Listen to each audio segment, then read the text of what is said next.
Hi my dear குட்டீஸ் and friends, welcome to Saravana corner. இன்றைக்கி foam sheet எடுத்திருக்கேன். இந்த foam sheet glittering foam sheet, அதுவும் பின்னாடி வந்து ஸ்டிக்கர் டைப்பில் இருக்கிற மாதிரி ஒரு ஃபோம் ஷீட் என்கிட்ட இது இருந்துச்சு. சரி, இதை வச்சு நம்ம கிராஃப்ட் பண்ண ஈஸியாக ஒர்க் முடியும்னு சொல்லிட்டு நான் அந்த ஸ்டிக்கரிங் ஃபோம் ஷீட் எடுத்தேன். பட் வந்து இந்த கிராஃப்ட்டுக்கு ஸ்டிக்கரிங் ஃபோம் ஷீட் வேணாம், நார்மல் ஃபோம் ஷீட் எடுத்துக்கோங்க. கிளிட்டரிங் இருந்துச்சுன்னா நல்லாயிருக்கும். ஓகே, இப்போது அதோட பேக் சைடில் திருப்பிட்டு நான் என்ன பண்ணுறேன்னா ஒரு லைன் போடுறேன். அது எப்படின்னா க்ராஸாக வி ஷேப்பில் கட் ஆகிற மாதிரி இருக்கணும். நல்லா லாங் ஜிக்ஸாக் லைன்ஸ் போட்டால் எப்படி இருக்கும் அந்த மாதிரி. ஸோ வரைஞ்சிட்டு அதை அப்படியே கட் பண்ணிக்கிறேன். கட் பண்ணிவிட்டு பார்த்திங்கன்னா இந்த மாதிரி ட்ரையாங்கிள் ஷேப்பில் இருக்கும். அதனால லென்த்தியாக இருக்கிற மாதிரி இருக்கும். ஓகே, ஸ்கேலோட வித்துக்கு ஒரு சைடில் வச்சுக்கோங்க, இன்னொரு சைடு வந்து ஷார்ப் எட்ஜஸ் வர மாதிரி வச்சுக்கோங்க. அப்போ மெஷர்மெண்ட் வந்து கரெக்டாக இருக்கும். ஓகே, இப்போ என்ன பண்ணுறீங்க, பின்னாடி இருக்க அந்த ஸ்டிக்கரை மட்டும் நான் அந்த பேப்பரை எடுத்துகிட்டு பேக் சைடில் அந்த வித்து ஜாஸ்தியாக இருக்குல்ல, அந்த இடத்துல இருந்து ரோல் பண்ணிகிட்டே வந்தீங்கன்னா நம்மளுக்கு ஒரு க்யூட்டான ஒரு பால் மாதிரி கிடைக்கும். ஓவல் ஷேப்பில் ஒரு பால் இருந்தால் எப்படி இருக்கும் அந்த மாதிரி கிடைக்கும். இந்த மாதிரி ஒரு ஃபோம் ஷீட்டில் 5 பீஸு அந்த மாதிரி ஒரு கலர் ஷீட் எடுத்துகிட்டு 5 பீஸ் வந்து செஞ்சு எடுத்துக்கலாம். 5 6 அந்த மாதிரி செஞ்சு எடுத்துக்கோங்க. நான் இப்போ இந்த க்ரீனில் வந்து ஒரு 4 பண்ணி எடுத்துக்கிறேன். அதே மாதிரி இன்னொரு கலர் கூட எடுத்துக்கலாம்.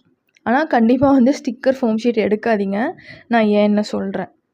அடுத்து ஒரு பிங்க் கலர் எடுத்தேன். அதுலேயும் வந்து ஒரு 4 பீஸ் செஞ்சு ரெடி பண்ணி உருட்டி ஒட்டி அப்படி வச்சாச்சு. நார்மல் ஃபோம் ஷீட்டாக இருந்தால் நீங்கள் வந்து ஹார்ட் க்ளூ போட்டுட்டு ஒட்டிக்கலாம். ஓகே, நான் வந்து இன்னும் கூட கலர்ஸ் பண்ணியிருக்கேன். அது வந்து நார்மல் ஃபோம் ஷீட் தான், ஸ்டிக்கர் இல்லாமல் நார்மல் கிளிட்டரிங் ஃபோம் ஷீட்டில் உருட்டி ஒட்டி வச்சுருக்கேன். அதோட சைஸ் வந்து கொஞ்சம் பெருசாக தான் வந்துச்சு, அதாகவும் அழகாகவும் இருந்தது. ஓகே, அதனால் நீங்கள் நார்மல் ஃபோம் ஷீட்லேயே யூஸ் பண்ணிக்கோங்க. இது எல்லாத்தையும் என்ன பண்ண போகிறோம், ஒரு டோரன் மாதிரி பண்ண போகிறோம். அதுக்கு எக்ஸ்ட்ரா கொஞ்சம் பீட்ஸ் எடுத்திருக்கேன்.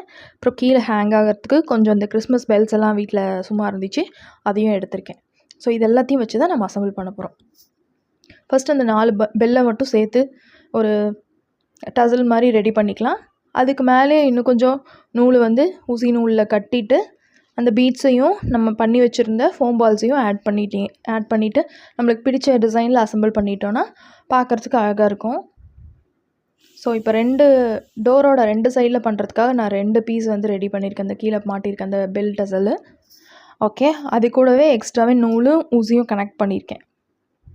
இதில் ஒரு 4 நம்ம எடுத்து வச்சுருந்த ரவுண்ட் பால் பீட்ஸ் இருக்கு இல்லையா, அதை ஆட் பண்ணிவிட்டு ஒரு 4-5 பீட்ஸ் ஆட் பண்ணதுக்கப்புறமா நம்ம ஃபோம் பால்ஸ் ரெடி பண்ணியிருக்கோம்ல, அதையும் உள்ளே போட்டுக்கலாம். நான் வந்து என்கிட்ட கலர் பால்ஸ் தான் இருந்துச்சு, பீட்ஸு தான் இருந்துச்சு.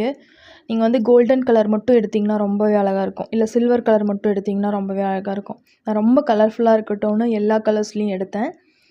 பட் வந்து கோல்டனாக இருந்தால் நல்லாயிருக்கும்னு நினைக்கிறேன். ஓகே, இப்போ வந்து ஒரு 4-5 பீட்ஸு, நடுவில் ஒரு ஃபோம் பால், திருப்பியும் இதே மாதிரி மாற்றி நான் வந்து இந்த டோரில் எவ்வளோ லென்த்துக்கு வேணுமோ அந்தளவுக்கு கோர்த்துக்கிறேன். இதில் என்ன பிரச்சனைனா, அந்த ஸ்டிக்கரிங் ஃபோம் ஷீட் இருந்ததில்ல, அது வந்து ஊசிக்குள்ளே வந்து உள்ளே கோர்க்கும் போது என்ன ஆகுனா, ஊசி போய் சைடில் ஸ்டிக்கரில் ஒட்டிக்குது, வெளியவே வரலை. அதுதான் இதில் ப்ராப்ளம். அதனால் நீங்கள் நார்மல் ஃபோம் ஷீட்டே எடுத்து யூஸ் பண்ணிக்கோங்க. ஓகே, ஒரு லென்த்துக்கு கோர்த்துட்டேன். இப்போ வந்து இதை டோரோட 2 சைட்லேயும் நான் மாட்டிட்டு காமிக்கிறேன், எப்படி இருக்குன்னு பார்த்து சொல்லுங்கள். ஸோ 2 சைட்லேயும் மாட்டியிருக்கேன். நீங்கள் எந்தளவுக்கு லென்த் வேணுமோ அந்தளவுக்கு மாட்டிக்கலாம்.